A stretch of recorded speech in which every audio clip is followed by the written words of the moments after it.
I'm Charles Thompson, and today we'll be talking about leadership across career fields. I'm lucky enough to have an educator in my immediate family and was able to interview her for this presentation. She currently works at Ridley College High School at Delaware State University as a special education coordinator. She's been in the field of education for the past 25 years, starting as a high school English teacher before transferring to special education. This is Miss Jennifer Gumble at Delaware State University as a part of their early college high school. Ms. Gumble's role as a special education coordinator is to coordinate special education. This usually means help making IEPs or individualized education plans, making sure that they are followed through on, and helping students who have mental health concerns. This role helps build up those who need the additional assistance and helps bring students and teachers into alignment to make sure that everyone is following the plan from top to bottom, allowing those who need an IEP to operate on the same academic level as their peers without needing to take them out of standardized classrooms. In my time with Ms. Gumble, she demonstrated a high amount of optimism and career adaptivity. She works well within the idea of developmental leadership as described by Eric Dell and Ben Searle. Style of leadership or set of behaviors that are aimed at developing and enhancing employees' work-related knowledge, skills, and competences as well as facilitating their personal and career development. Having watched her work for a time during the interview, she focused on improving mostly social skills and competences, but these skills will be invaluable to facilitating her students' personal and career development in the future. The question for decisions with data is honestly what stumped Ms. Gumble, although on some level that may have been my own fault because I used the term lesson plans, and she hasn't been in a direct teaching position in years. But we talked through the issue and came to these conclusions. Most of the data that she collects is used to create goals or get an assessment of how much help that a student needs as a whole. They work with the teachers and the students to bring the two groups together into alignment, making sure that both are able to do their jobs to learn and to teach in a safe and effective manner.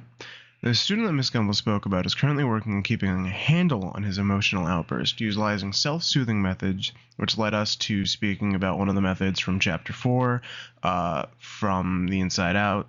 Mostly the 6-second pause, as that method is very close to what they use to help the student regulate himself, although they use different words like grounding and finding inner quiet, which from what I understood from it all was just following the same steps as the 6-second pause.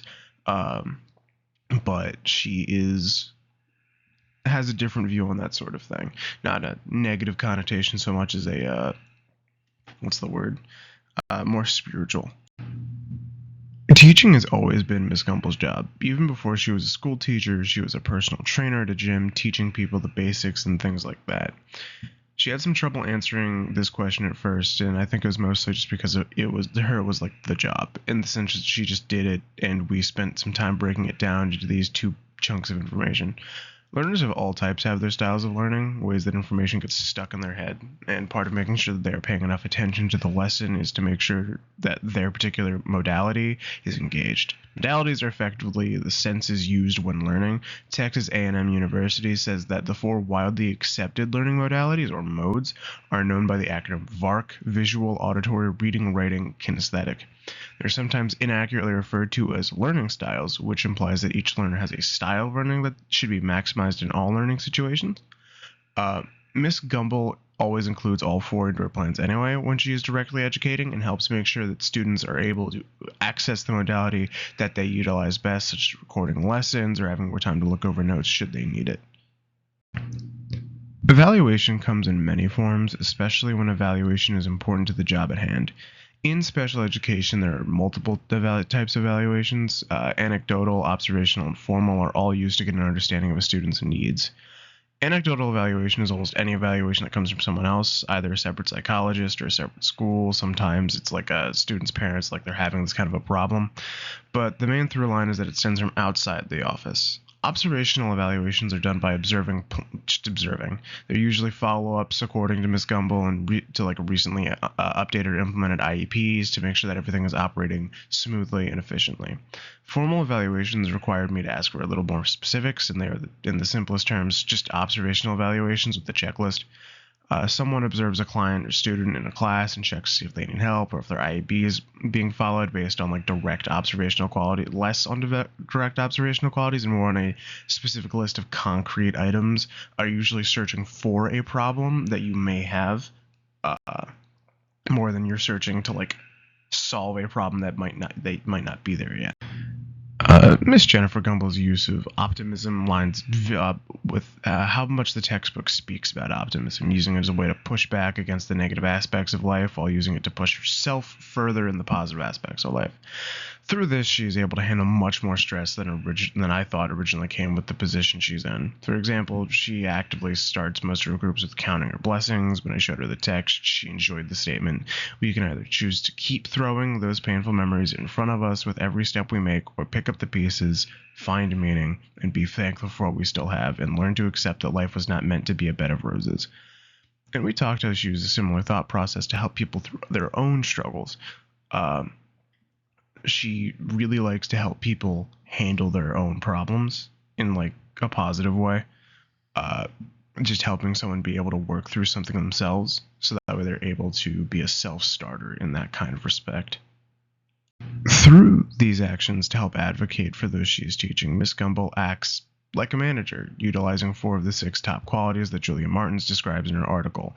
Keeping in touch with people allows her to give good feedback on the ways that her students' IEPs are being followed. She helps organize and plan during these board meetings, assists in helping solve problems related to the IEPs her student needs, building a connection between her students and staff to make sure the IEPs are being followed.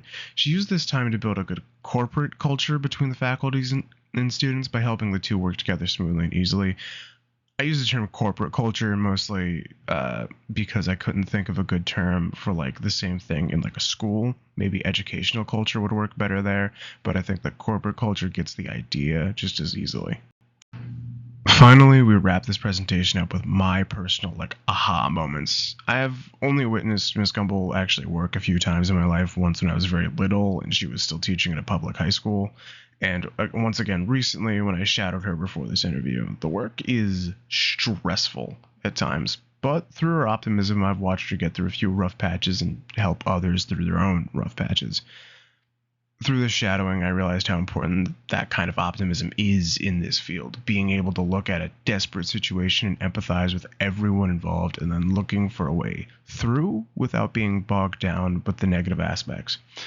Taking charge in situations where 2 groups need to unite is challenging, but with enough chutzpah, as Miss Gumbel would put it, you can do a lot in life. Personally, I think it's kind of inspiring how much she just doesn't let bad things affect her. I remember once, long ago, there was a death in our family, and she just kept on pushing. Like, I was young, so I didn't really get it, but she handled it very well and just kept it going. This is my works cited. I really actually enjoyed reading through the career adaptability more than I thought I would. But yeah,